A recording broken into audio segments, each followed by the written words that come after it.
Hey everyone, welcome back. Today we are tackling the OCR Physics A Set 2, Paper 1, Modeling Physics.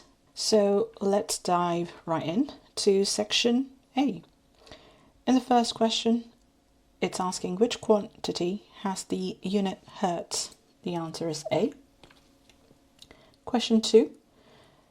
The cross-sectional area of a wire is recorded as this, and the length is this. What is the percentage uncertainty in the volume of the wire? We know that volume is equal to the cross-sectional area times the length. So all I have to do is work out the individual percentage uncertainties. For the cross-sectional area, it will be 0.01 over 0.14 times by 100. And for this one, it will be 1 over 100 times by 100. Add these and you'd get D as the answer. If given the diameter or radius, double the percentage uncertainty to get that for the area. Question 3. A ball is thrown vertically upwards with a speed of 5 meters per second. What is the maximum height reached by the ball? We know that kinetic energy lost is equal to the gravitational potential energy gained. So the mass is irrelevant and the height is v squared over 2g. So once you put those numbers in, you'd get C as the answer. Question number 4. Canal boat is pulled by a single rope. The tension in the rope is 220 newtons. The rope makes an angle of 30 degrees to the direction of travel, and the speed is 1.8 meters per second. What is the work done per second by this 220 newtons of force in the direction of travel? Firstly, we would get the horizontal force component. Okay, so that would be and that would be 220 times by cos of 30 degrees. And we know that power is equal to FV. So that will be 220 cos 30 times by 1.8. And that will give us C. Question number 5. A student is investigating 2 wires of different diameters made from the same metal. She plots graphs of force against extension and stress against strain for both wires, and they behave elastically. Which of the following statements is or are true? So the first one is Young modulus is equal to the gradient of stress against strain. That is right.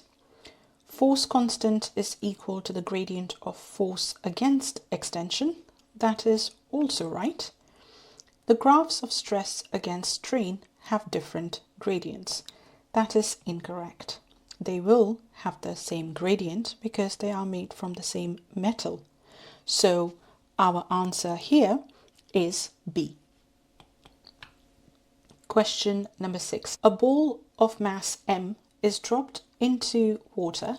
A constant upthrust U acts on the ball as it travels down through the water.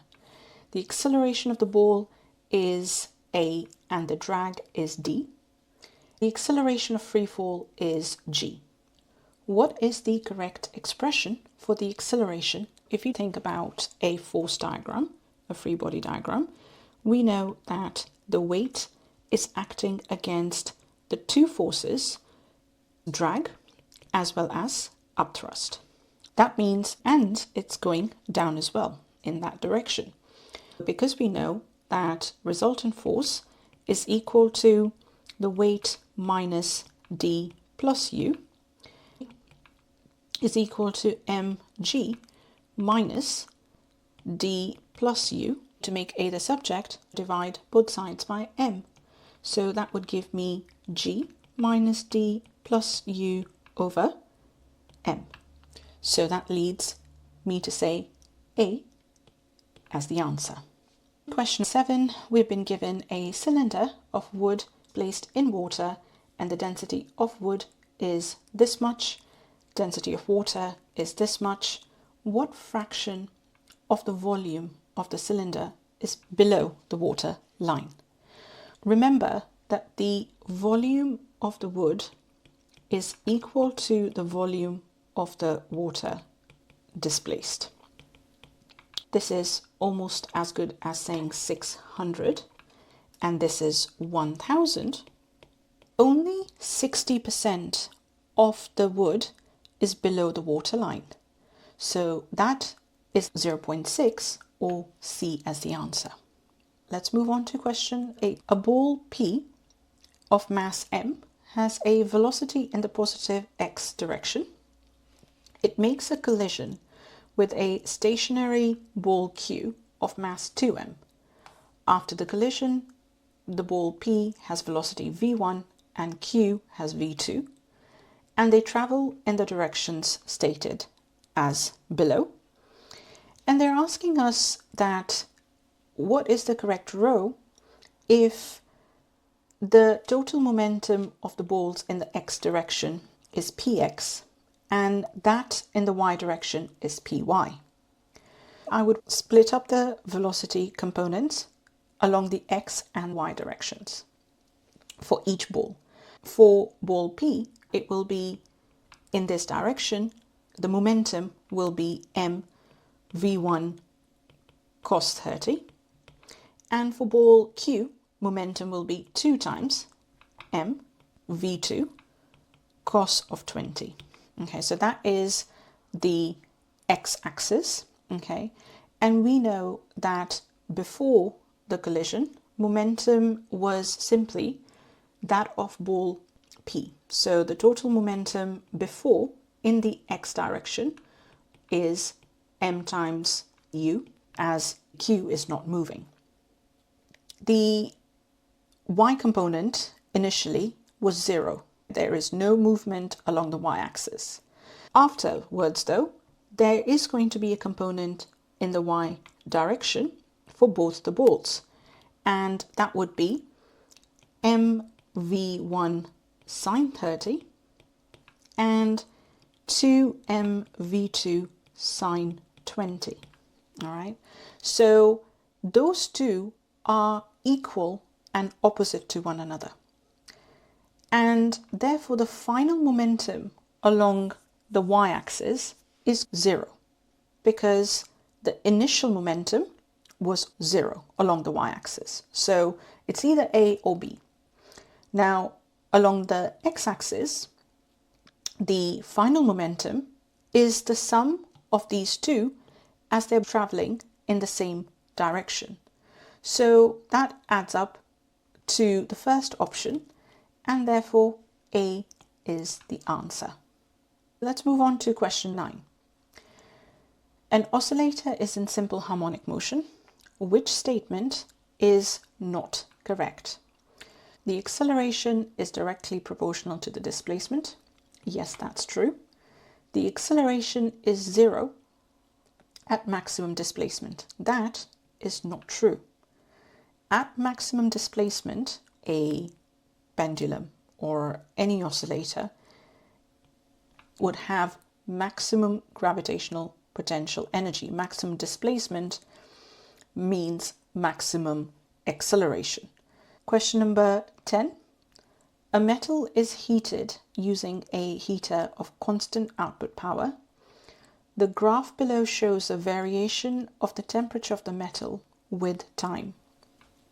Metal is solid in region X, mixture of solid and liquid in region Y, and liquid in region Z. Which of these rows correctly describes the energy of the atoms? Okay, so when we are dealing with these three regions, first of all, we know that this is where the solid is heating up. If the temperature is increasing, the kinetic energy is also increasing. Over here, there is no increase in temperature. This is where the solid is melting into liquid. So the kinetic energy remains constant, doesn't change. In region Z, kinetic energy is increasing. Potential energy is increasing in region internal energy, the sum of kinetic and potential, is increasing in all three regions. So that is going to be either C or D. With respect to kinetic energy, we know it only increases in X and Z. And then the potential energy increases with time only in Y. So I hope that makes sense, and D is our answer. All right, let's move on to question number 11. We've been given that planets X and Y each have a single moon. Planet X has twice the mass of planet Y.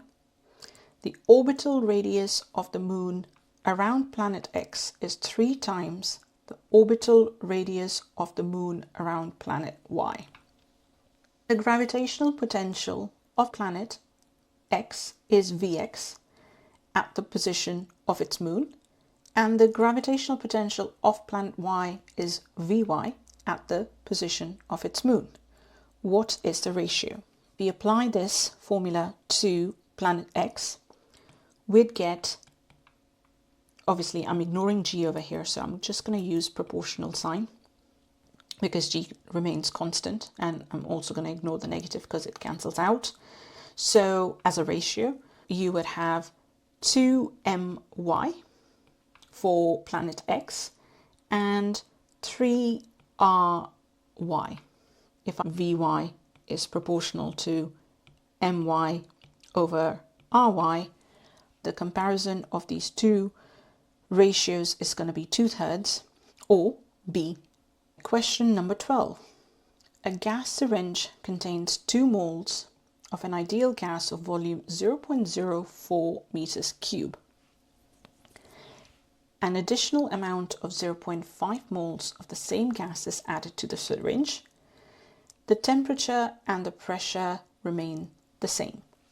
What is the final volume of the gas in the syringe? We know that PV is equal to nRT. If P and R are constant, then V is proportional to the number of moles.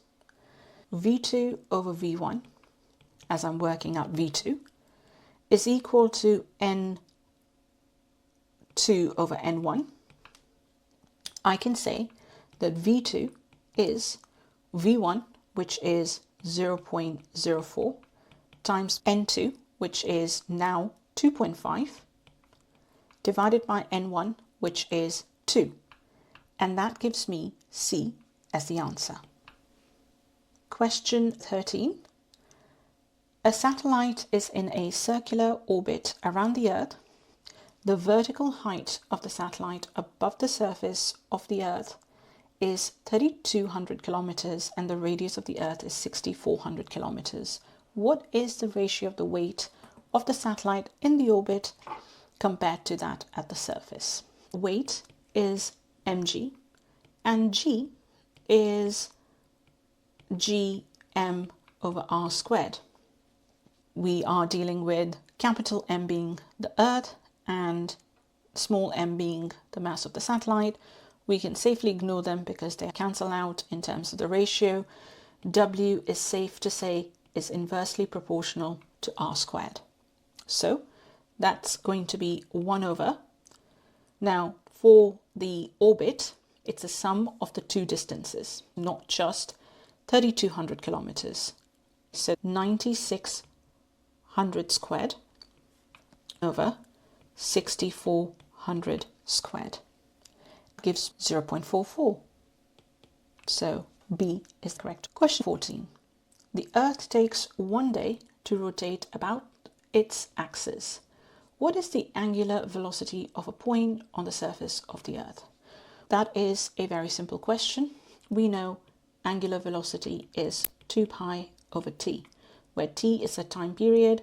In seconds, it would be 24 hours times 3,600 seconds. Now, if you look at the mark scheme, for some reason, A is the correct answer. And I did some digging over here as to why that was the answer and not my answer was correct. That's because 2 times 10 to the minus 7 happens to be if the Earth was to rotate about Sun. So they have made a mistake in this question. Either they have made the mistake in the question or mark scheme for rotating about its axis. B is the correct option. If it was talking about the revolution of Earth around the Sun, then A would have been the answer. So I'm just going to leave it there being B. Let's move on to question 15. An object of mass m is attached to a string and whirled into a horizontal circle.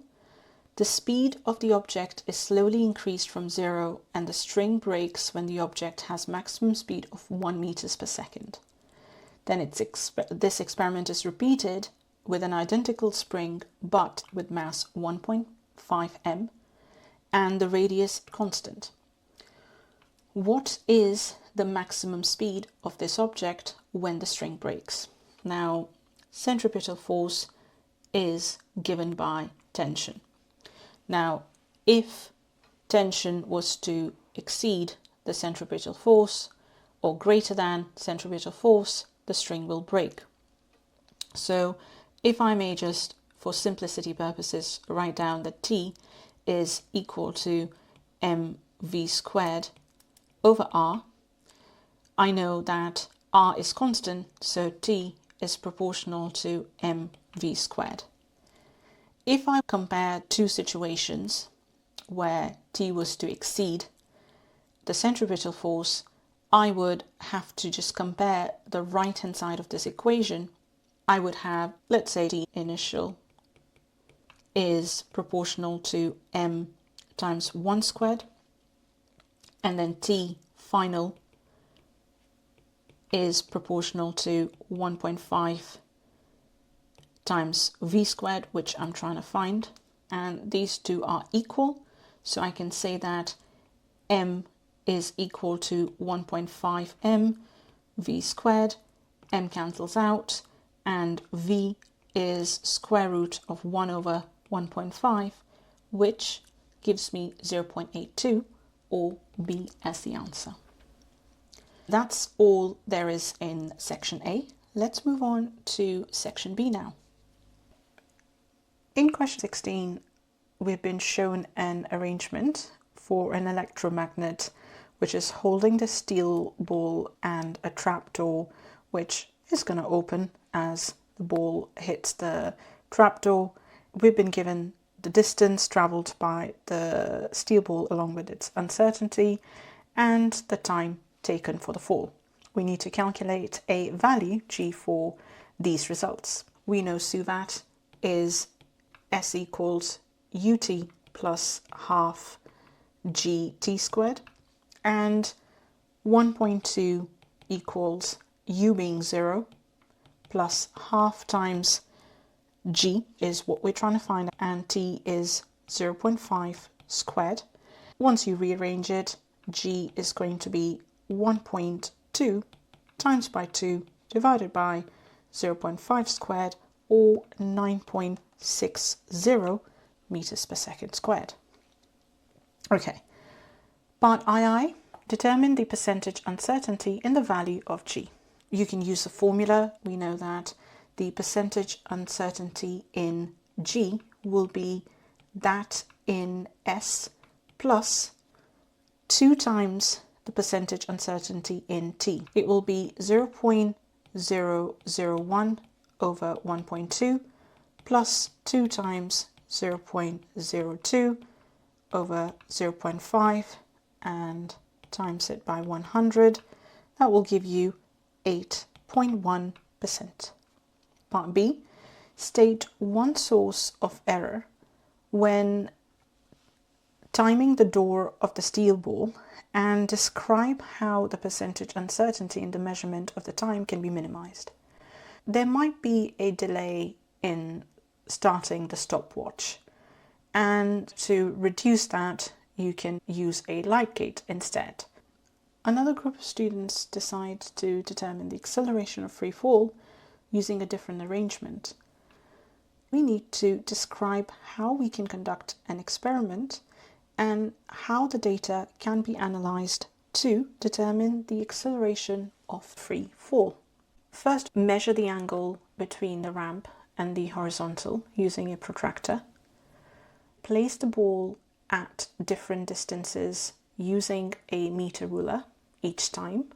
Attach a card to the ball and measure the time taken by the ball to reach the end by using light gauge circuit.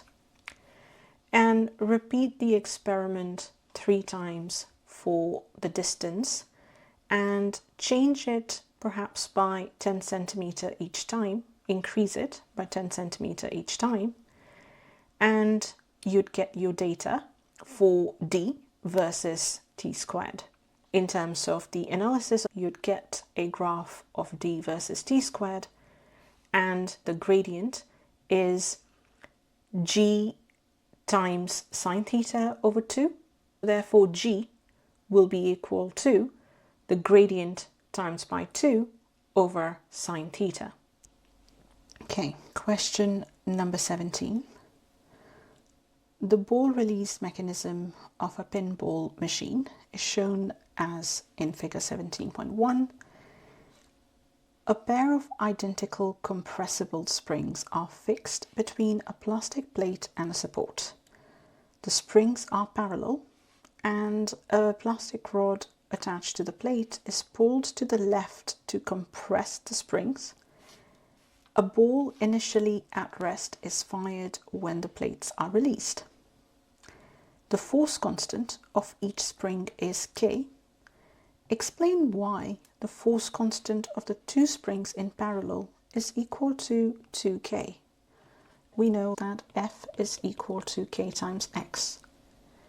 If we look at both springs, we can say that F1 is equal to K1 times X and F2 is K2 times X because the extension is the same. We all know that force is equal to F1 plus F2. So therefore Kx is equal to K1x plus K2x. And we know that the total, if Kt over here, is going to be equal to 2K because K1 and K2 are equal. So the extension is halved for the force to be the same for both springs. The extension is halved to be shared between the springs so that the force remains constant. Okay, part B. A group of students are conducting an experiment to investigate the ball release mechanism shown in figure 17.1. The student applies force F and measures compression X of the springs. Given a table and a graph, the first part says plot the missing data point and error bar on 17.2. So for the force of 4 newtons, we have extension as 8 centimeters. So that would be right here.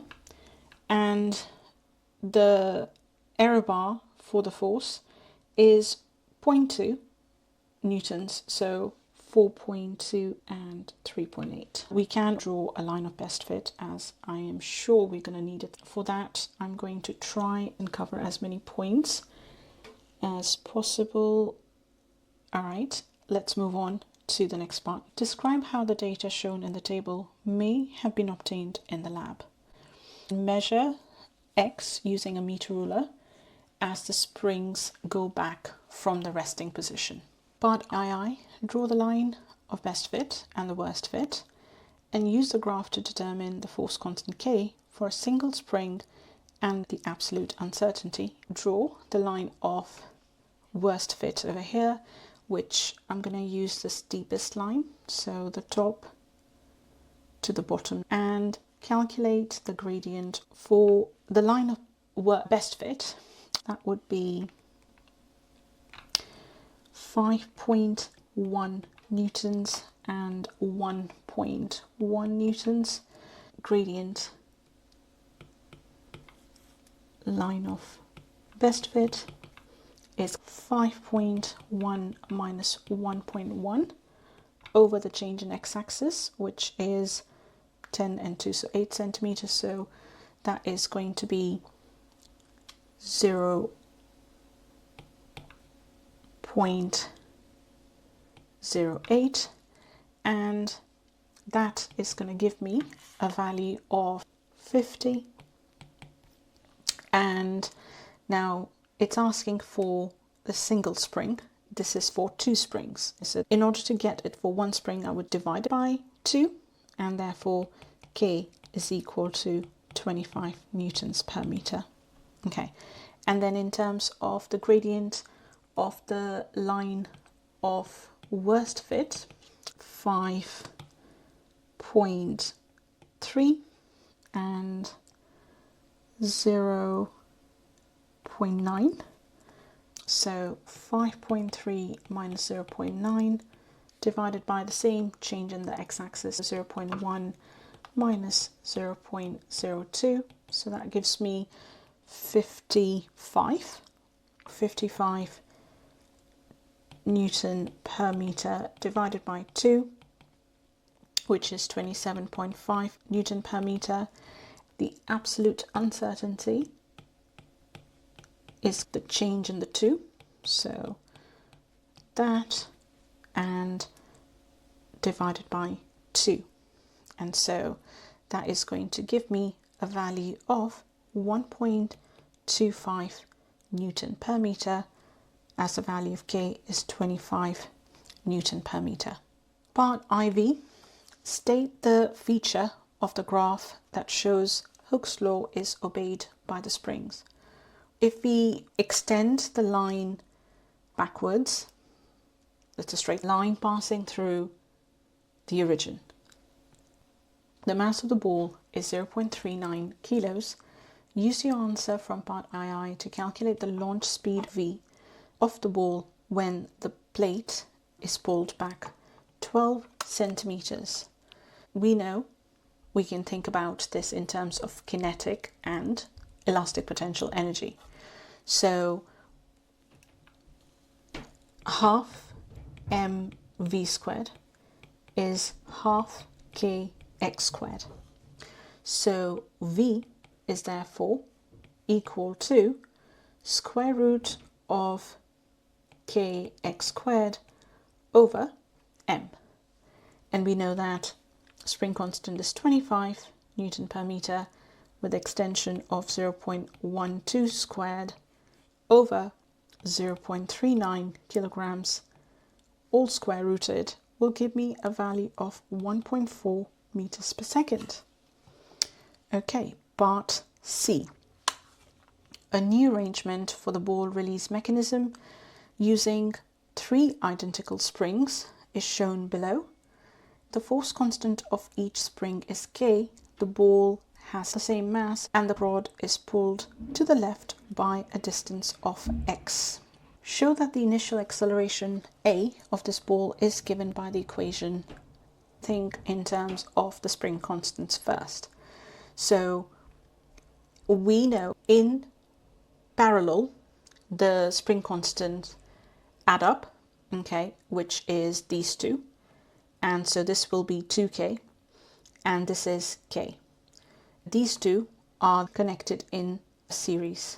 Work out that the total of the two is 1 over 2k plus 1 over k times by 2, that will be 3 over 2k. The total spring constant is going to be 2k over 3. Force is equal to ma and kx. These two forces are equal.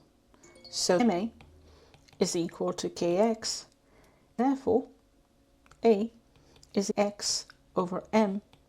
We know k is 2/3 k times x over m, and m is 0.39. That gives us 1.7 kx as the answer. Be careful about series and parallel connections with springs. Question 18 says, state the principle of moments. The sum of clockwise moments is equal to anti-clockwise moments.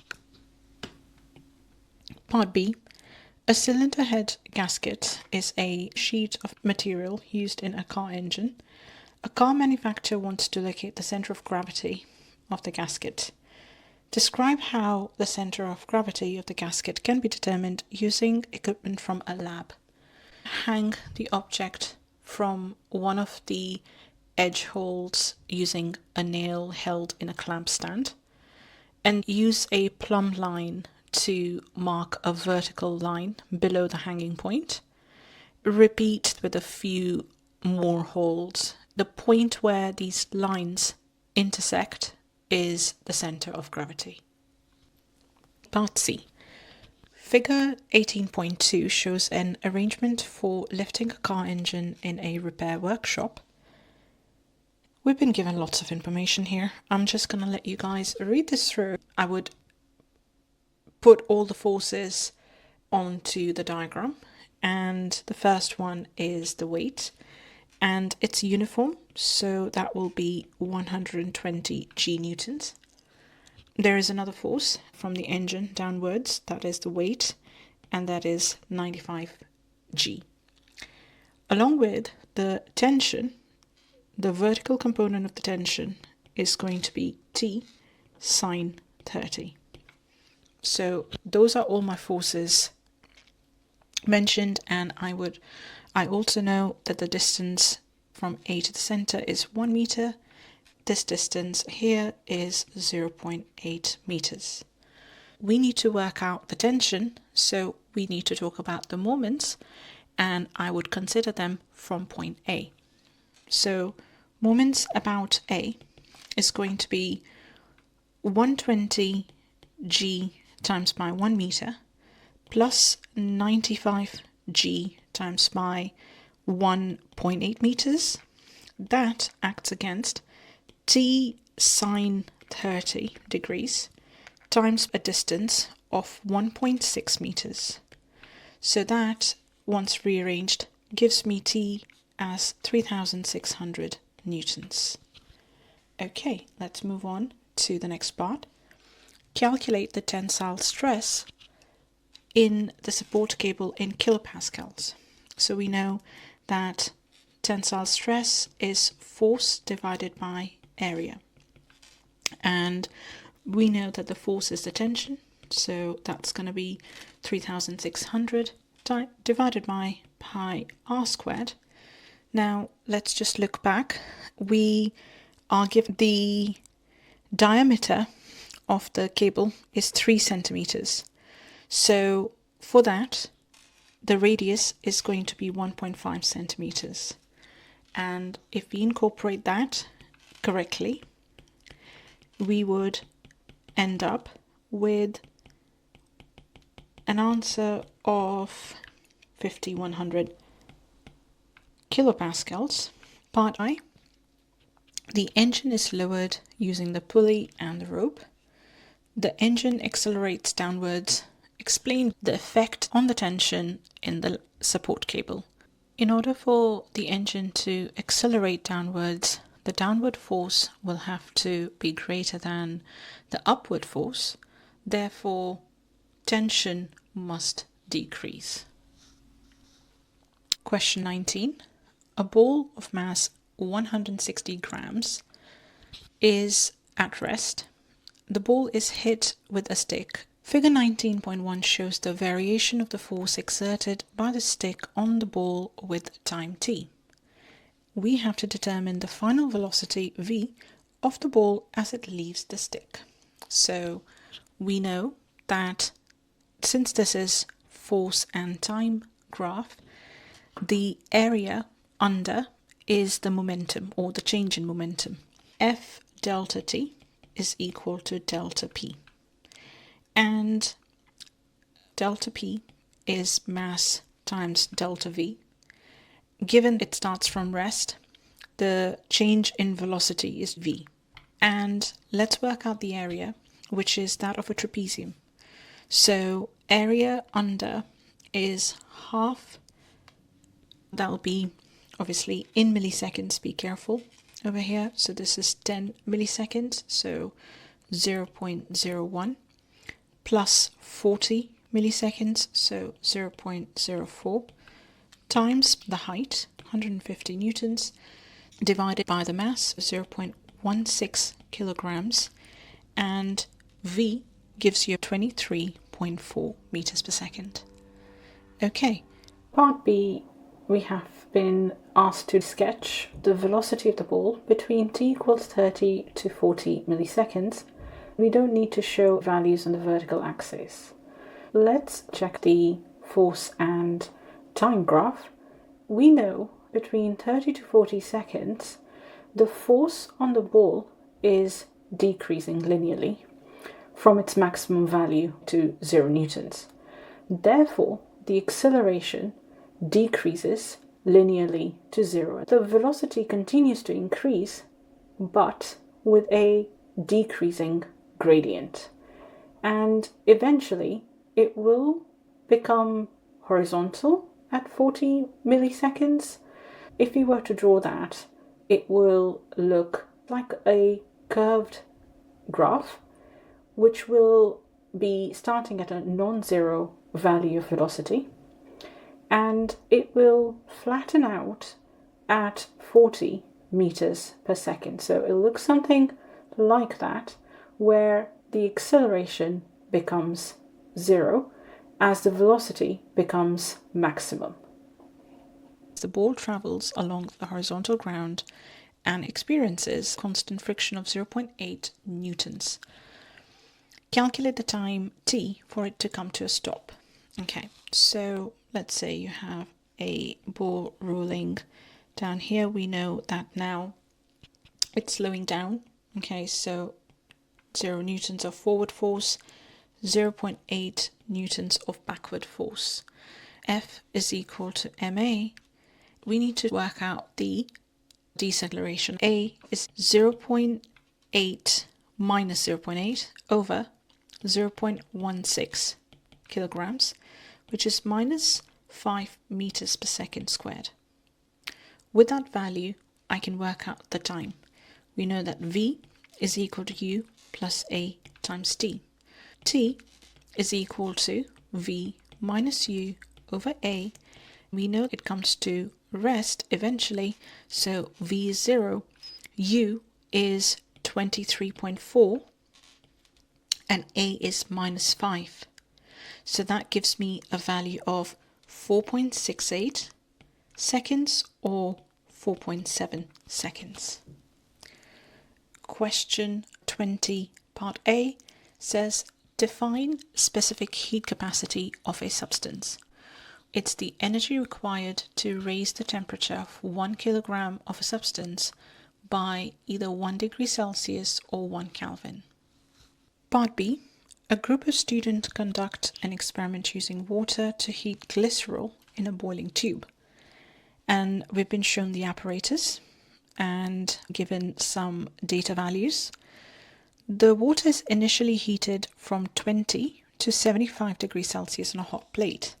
Calculate the energy supplied to the water. We know that E is equal to mc delta theta, where m is 0.15, specific heat capacity is 4200, times the change in temperature, so 75 minus 20, and that gives me a value of 34,650. So I'm going to round it to two significant figures as 35,000 joules, 35,000 there.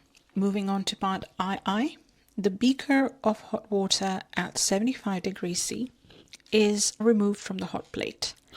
The boiling tube, which contains the glycerol at 20 degrees, is placed into the hot water, and both liquids reach a common temperature. Calculate this value.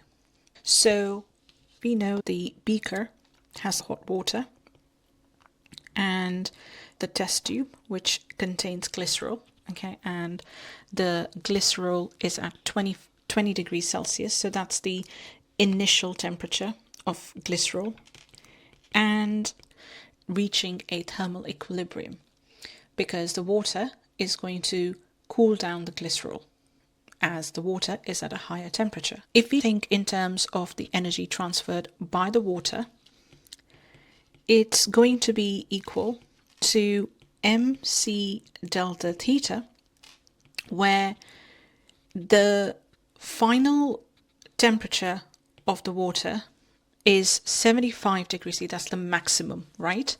It would lose energy to the glycerol in heating it up.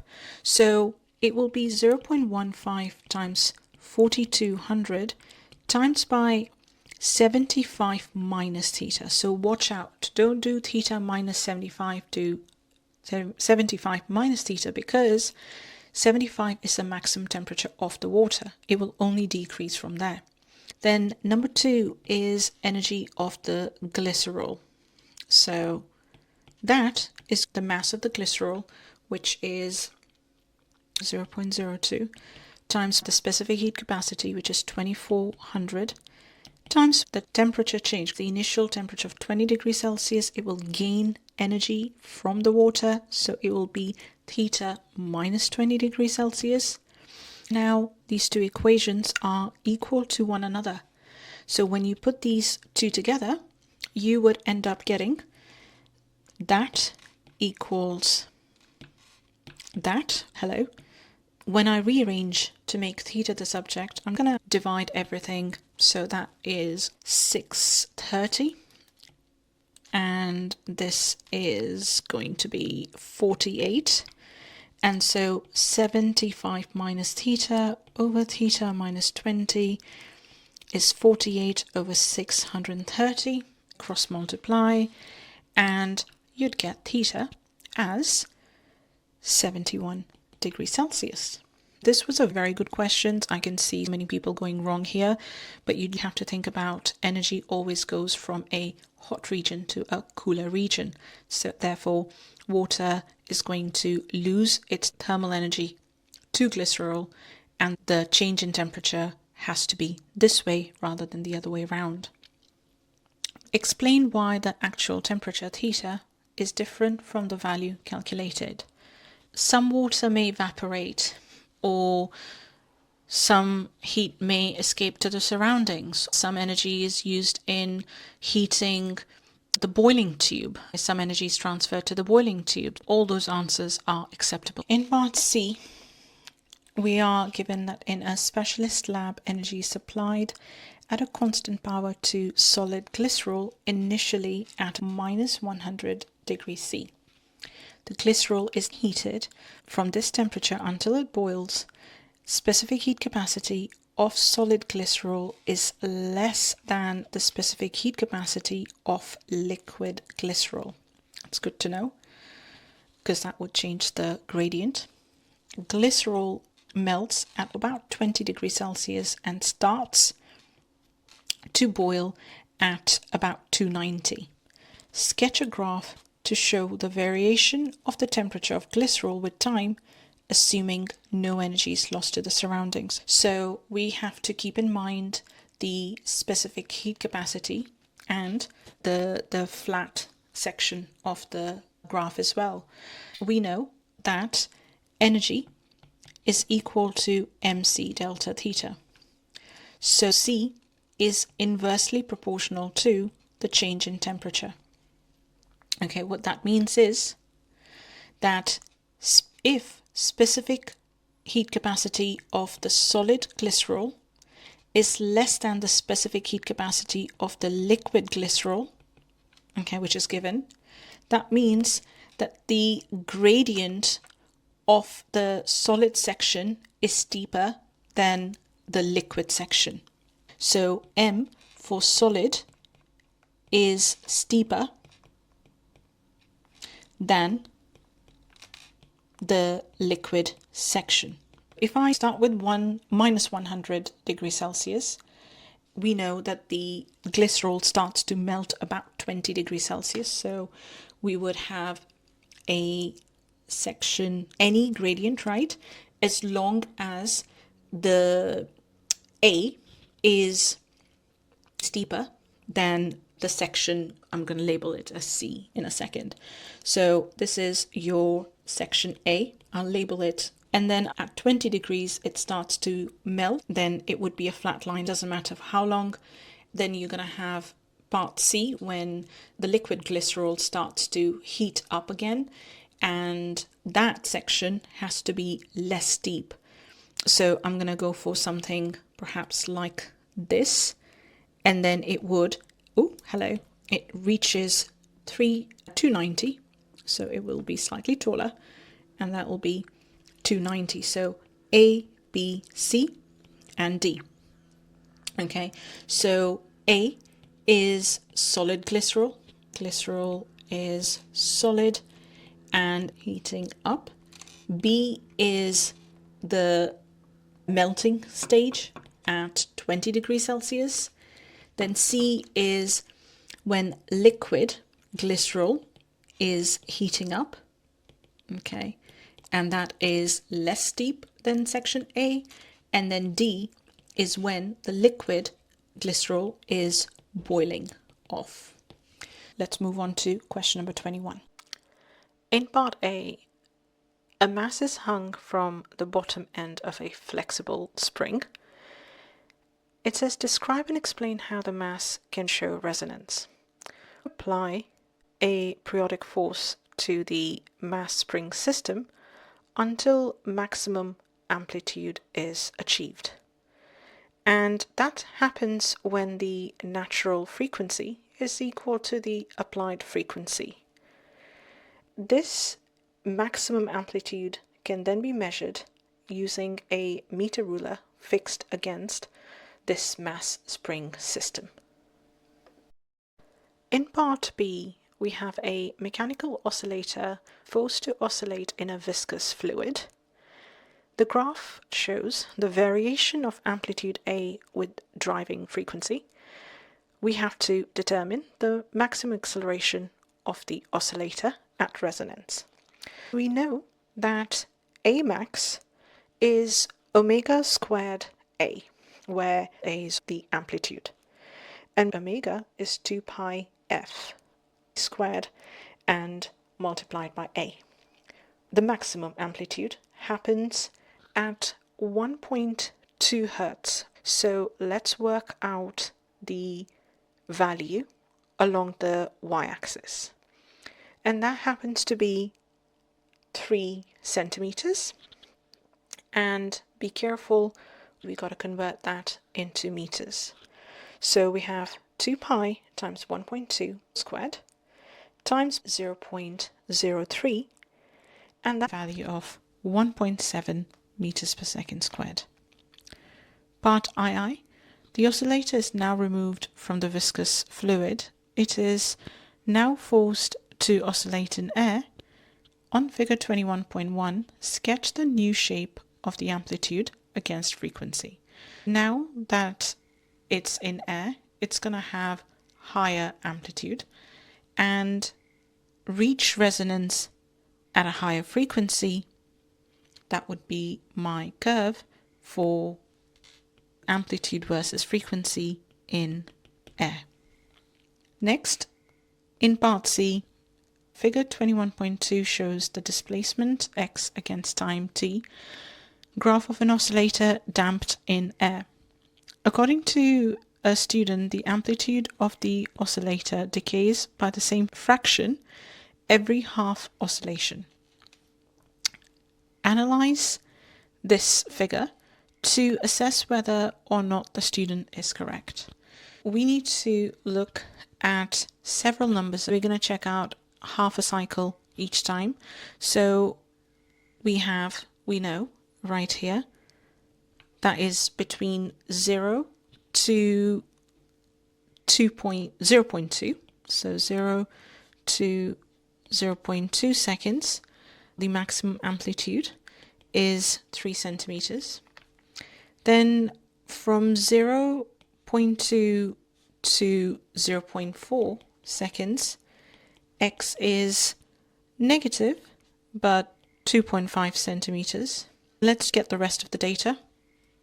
If we compare between these two, 2.5 over 3, there's a scale factor of 0.83.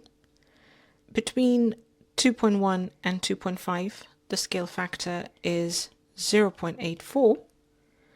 And over here as well, which is 0.80, followed by 1.6 divided by 1.7, which is 0.94. The last one is slightly higher, but 3 out of the 4 results are matching his conclusion.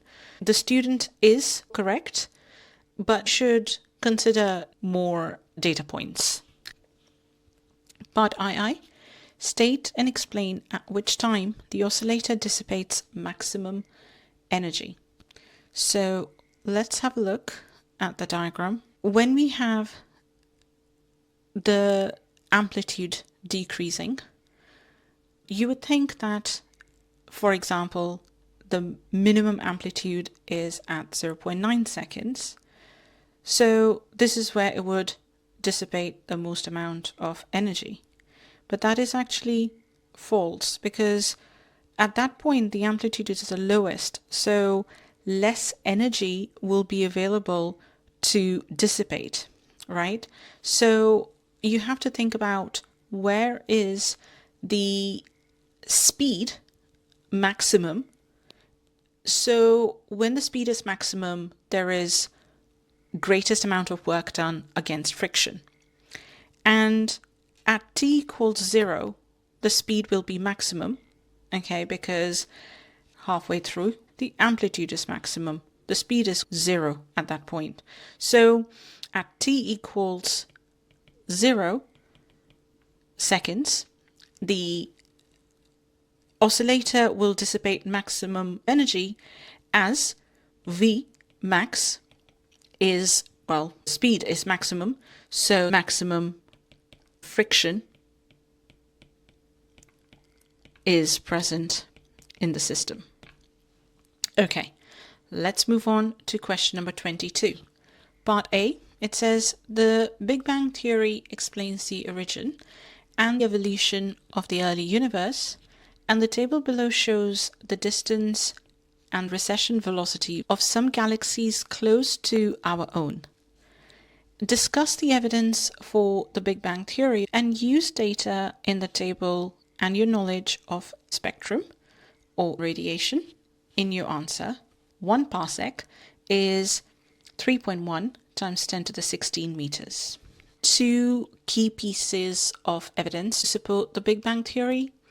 The first one is Hubble's law, which shows that the universe is expanding through the redshift of light from distant galaxies. The second piece is that microwave background radiation, also known as CMBR, provides evidence that the universe has expanded from a single point and cooled significantly during the time it has been expanding.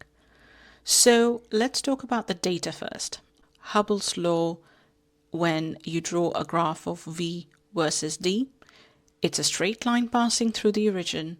The gradient, which is constant, is the Hubble's constant.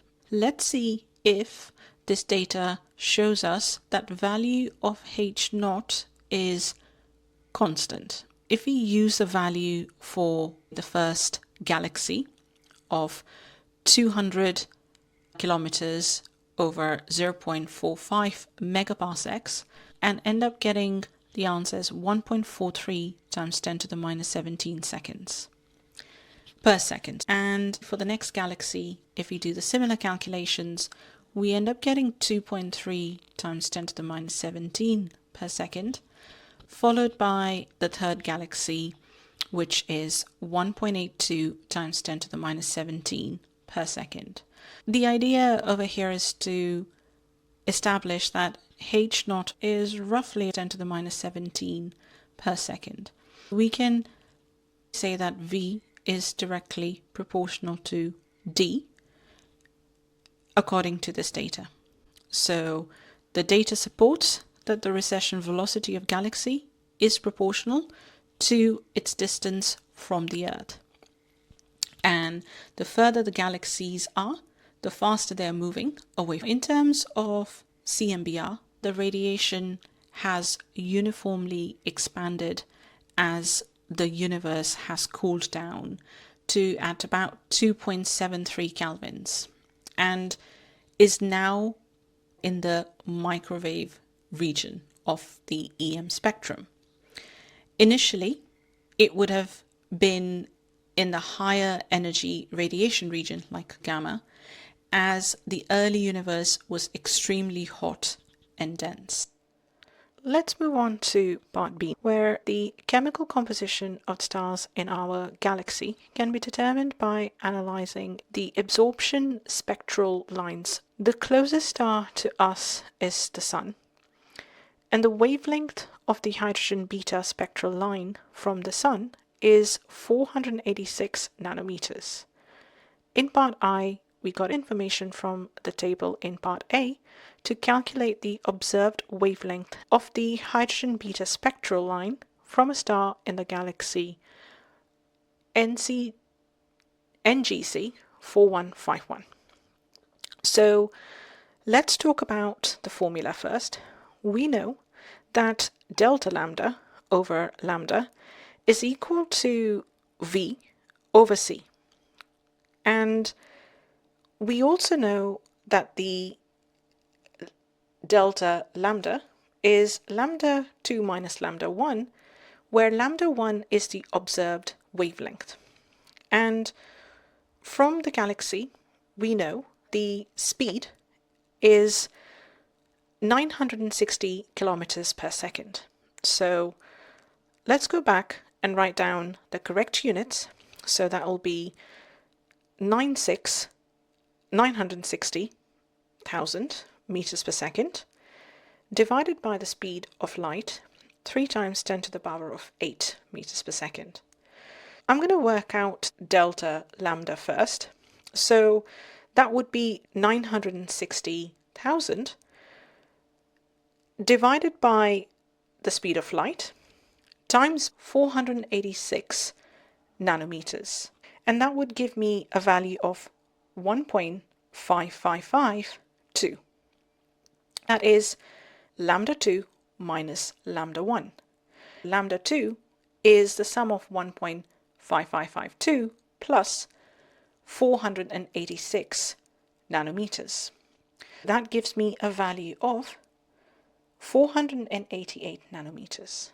For part II, a diffraction grating with 800 lines per millimeter is used to observe the light from the Sun in the lab.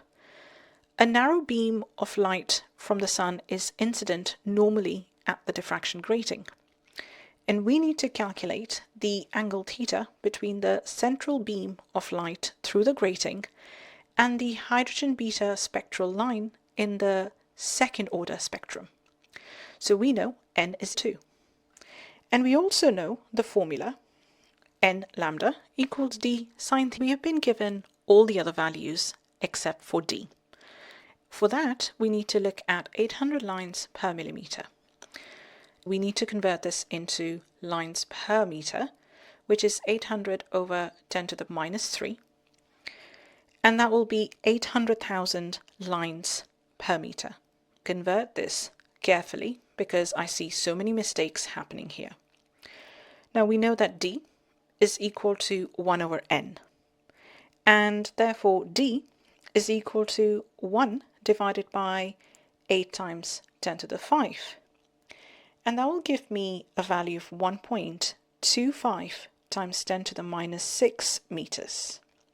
So that's what I'm supposed to use in the formula. And I know that theta is sine inverse of n lambda divided by d. Once I input all the values, I get an answer of 51 degrees. So that will be worth 2 marks, which seems like a lot of work, but it's actually rather simple. Okay, let's move on to our next part, which is C. other than matter state what else may be present in the universe that may affect its density, and that's dark matter. You can also go for dark energy. For question 23, a group of students gathered data on 4 stars from the internet, which is given below. The surface temperature of the star in Kelvin is T, and lambda max is the wavelength of the emitted radiation at which the intensity is maximum. For part A, we need to analyze this data to show whether Wien's displacement law is obeyed. We know that lambda max times T is equal to Wien's constant. And the aim is to see whether this constant is consistent throughout these data points. Let's label the stars as A, B, C, and D. For A, the constant is equal to 9.4 times 10 to the minus 6, and then multiplied by 3.1 times 10 to the 3 kelvins, and that will give me 2.91 times 10 to the power of minus 3, and the unit will be meter Kelvin. Okay, then let's see if this is consistent throughout. For B, it will be lambda, so you can either work out T using the constant or work out the next constant value. For B, the constant will be 9.7 times 10 to the minus 2 times 10 to the minus 6 times by 3 times 10 to the 4. And that will give me a value of 2.91 times 10 to the minus 3 yet again.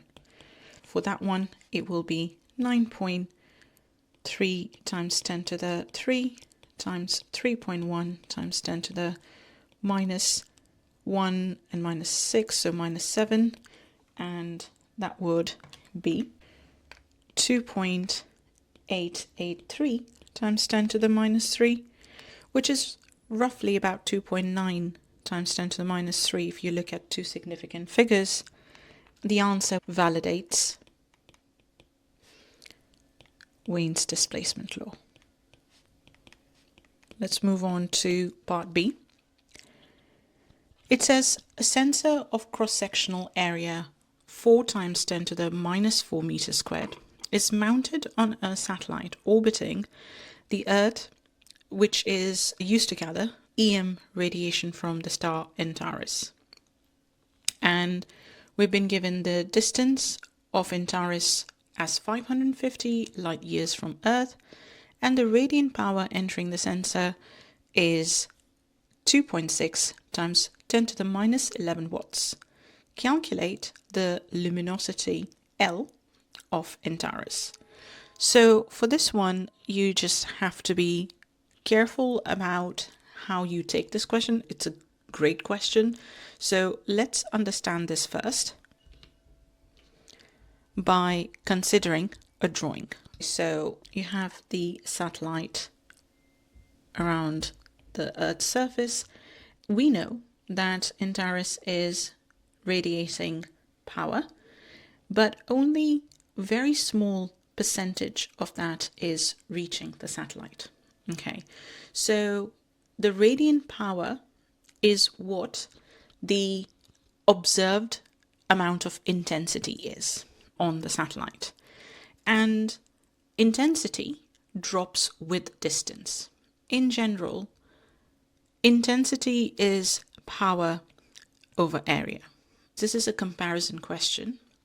We are looking at radiant intensity based on luminosity, which we have to calculate. Luminosity is in watts. I'm going to say that radiant intensity is equal to the luminosity divided by 4 pi d squared, where d is the distance from the star to the satellite, and 550 light years can be converted into meters by multiplying it by 9.5 times 10 to the 15 meters.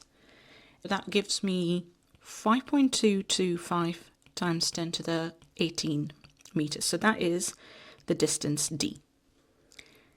We also know that the power that the sensor is getting is 2.6 times 10 to the minus 11. I'm going to say that radiant power divided by the cross-sectional area is equal to luminosity over 4 pi d squared. So from here, all I have to do is rearrange it.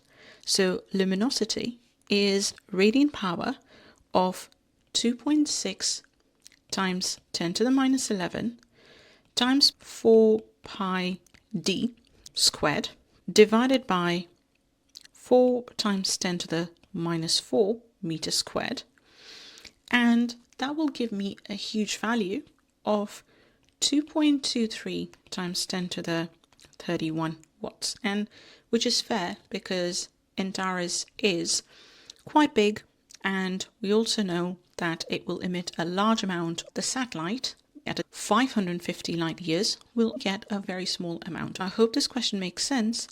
Please feel free to share your thoughts and how you would have done it in an exam. So let's move on to part II, where it says use your answer in part I and the data in the table to calculate the radius r of Antares.